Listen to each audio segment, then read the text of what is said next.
മേലാരിലും help ചെയ്തിട്ടുണ്ട്.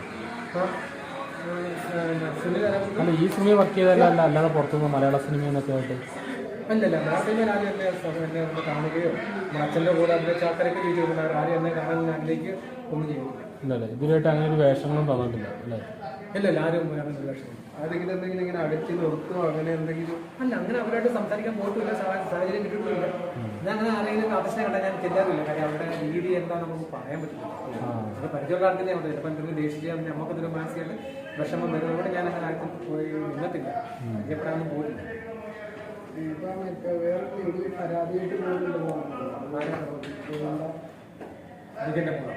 അത് പറഞ്ഞതേ ഉള്ളൂ. എല്ലാ വർഷവും നവംബർ 16 പറയുന്നൊരു വാക്കാണ്. ഇനി ആവർത്തിച്ചാൽ ഞങ്ങൾ നിയമ നടപടി സ്വീകരിക്കും എന്ന വാക്കേ പറയും. അവിടെ ഒന്നും പറയാറില്ല.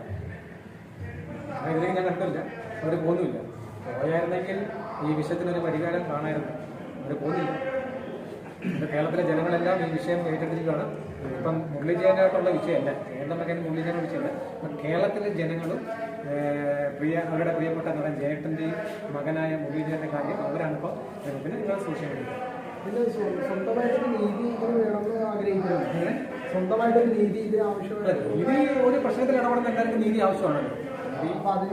നീതി ഉണ്ടെന്നുള്ള കാര്യം എനിക്കറിയാമല്ലോ. അമ്മ പറഞ്ഞ ആളാണ് അടച്ചത്. അപ്പം എനിക്ക് നീതി ഉണ്ടല്ലോ, എനിക്കറിയാമല്ലോ. അമ്മ പറഞ്ഞാൽ അപ്പുറം ഇല്ല. പിന്നെ അതുകൊണ്ട് നമുക്ക് പ്രശ്നമില്ല.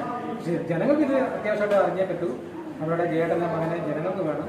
അതുകൊണ്ട് വേണ്ടി അവർ ഭയങ്കരമായി ശക്തമായിട്ട് ജനങ്ങളെല്ലാം ഒരു ഒറ്റക്കെട്ടായിട്ട് എന്നും വിളിക്കും, ലേഡീസ് വിളിക്കും, ജെൻസ് വിളിക്കും. ഇന്നും വിളിക്കാൻ ഞങ്ങളെന്താ ചെയ്യേണ്ടത്, പൊതുജനം എന്ത് ചെയ്ത് തരണം മുരളിച്ചേട്ടന് പറയാൻ വേണ്ടി എൻ്റെ ഫോണിൽ വെക്കണ ഇന്നും വിളിച്ചിട്ടുണ്ട്. നിയമപരമായിട്ടാണല്ലേ ഇവർക്കെതിരെയുള്ള നിയമപരമായ തെളിവുകൾ ഹാജരാക്കുകയാണെങ്കിൽ ഈ പറഞ്ഞ സ്ത്രീകൾ ഉൾപ്പെടെ പിന്മാറില്ലെന്നാണ് ധൈര്യമായിട്ട് താങ്കൾ മുന്നോട്ട് പോകാം. ഒരു പരാതി കൊടുക്കും എന്നൊക്കെയാണ് പറയുന്നത്. അപ്പൊ അത് നിയമപരമായിട്ട് ഇന്നത്തെ കാലത്ത് സൈന്റിഫിക്കായിട്ടുള്ള കാര്യങ്ങളുണ്ടല്ലോ, അത്തരത്തിലൊരു കാര്യത്തിലേക്ക് പോയില്ലേ? എനിക്ക് പോകാൻ പറ്റില്ലല്ലോ, അവരും കൂടി സഹകരിക്കണം.